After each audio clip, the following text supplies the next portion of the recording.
Alright everyone, welcome back to another Kingdom Hearts 3 video. Guys, today I'm going to be talking about the worst things in Kingdom Hearts 3. What makes Kingdom Hearts 3 bad? So, after playing this game for quite a while, going through all the content this game really has to offer, I can make this video soundly and correctly. So, Let's do this, guys. So, first off, the biggest issue with Kingdom Hearts 3 is surprisingly content. This was a surprise and a shock to me and some close friends of mine who thought this game did not have the content needed for a game of its caliber. And what I mean by this, and I'll go into detail, of course. First off, the end game of this game is 0 to none. You have one boss, if you can call it a secret boss, called Dark Inferno. This boss you can beat at level 40 or under. You do not have to level up for this boss. You do not have to worry about this boss. It is not hard. There is nothing difficult about it. And quite honestly, it's just a Heartless that looks a little beefy. That's really it. That's the Dark Inferno boss. That's it. That is the only secret boss in the game, if you can even call it that. On top of that, there is nothing truly else to do for end game content. Now, there's a few things I want to talk about. This is a list of things, right? I'm focusing on this one issue now, and I'm gonna go to the others in a second. On top of that, the lack of secret bosses and the one so-called in the game is so bad, to be honest. There is nothing else to do in this game. All the worlds, most of the worlds, are very vast and big, and they're very great for story. And they're good for that one time through, you know, but returning to those worlds, there is really no reason. When you get the Ultima Blade, which is like your final goal in this game, that takes on average about 2 to 3 hours of true just grinding and farming. Because you can look up videos, you can just look up stuff, find stuff, or even you just walking around. 2 to 3 hours max for the Ultima Blade, if you know what you're doing. That is unacceptable. Once you get the Ultima Blade, guys, what are you going to use it on? There is nothing to use it on. You use it on the one secret boss, which you don't even need the Ultima Blade for. And then you're done. There is no Coliseum. There is no arena style system. The worlds, again, like I said, once you go through them once, there is no real reason to return to those worlds. Such as if you go to Pirates of the Caribbean, which is one of the biggest worlds. Once you find the chests and get the Mickey symbols, which isn't that hard, you're done with that world. There is absolutely no reason to return there. And think about Big Hero. Big Hero is probably the least exciting world, because even though it's this huge city, there really is nothing keeping you there to do anything. You have that weird minigame that you go through the hoops, but we don't want that. That's not fun. That's not Kingdom Hearts worthy of fun, where this huge world, the only thing you can really do in it is try to get through hoops. I mean, that's lack, and quite honestly, that's bad game design. And every world has the same theme, where it's huge for the story, and it's huge for that first time going through it, but the end game is so lacking that it's quite bad. Let's just say that, and I think you understand what I'm going at from there. Moving forward, the next worst thing about this game that's making it really not getting that next level: difficulty. Guys, I cannot believe how easy this game is. As a game designer myself, I know why it's easy. I know exactly the reason, and it's all of these finishers they give us. The finishers look great, but they're not balanced in any way. The difficulty of Proud doesn't even feel like it's hard. I've tested Proud normal. There is no difference. There is actually, truly, no difference between the two. And that blows my mind. That it's just crazy to me. And that is one of the worst things that this game could have done, is how easy it is. You can beat this game at level 35 or 36. You could probably beat it even sooner. I know people who's beat it in just 3 hours.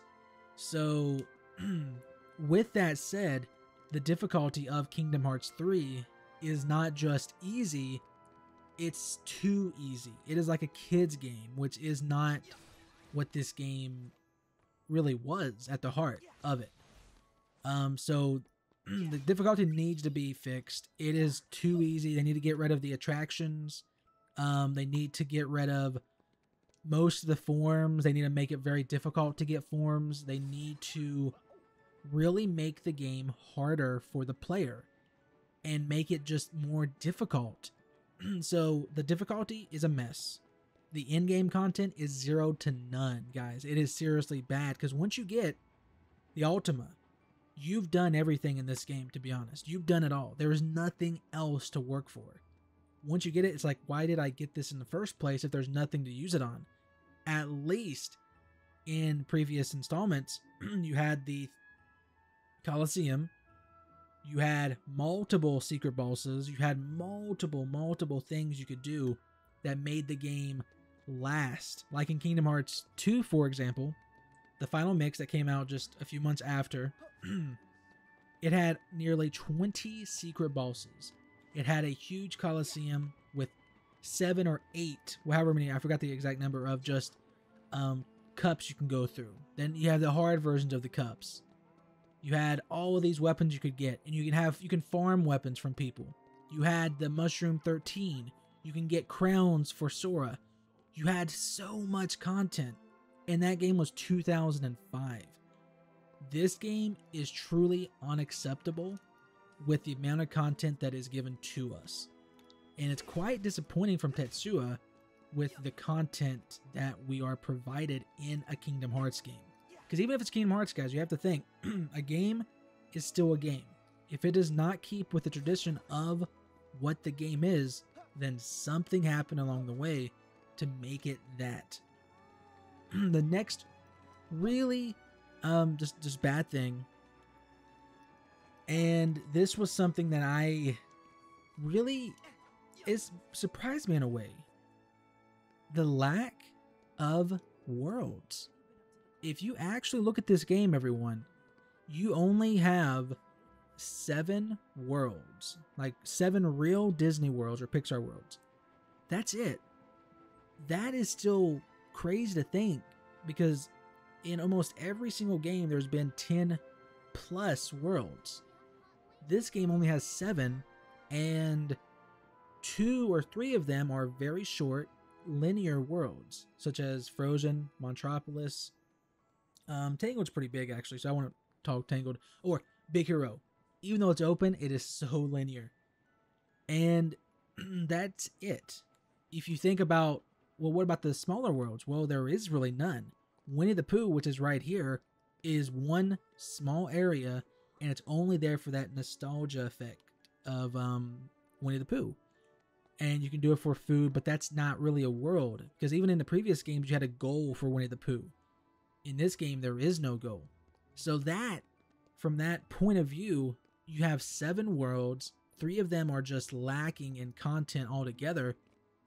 And that's it. So that still was puzzling me, because in, again, previous games, you had the minor worlds, which was like Winnie the Pooh, where you could do it on the side, or a Little Mermaid, right? Those are just small worlds you didn't have to really focus on or whatever. Then you had the big worlds that you focused on and you went through.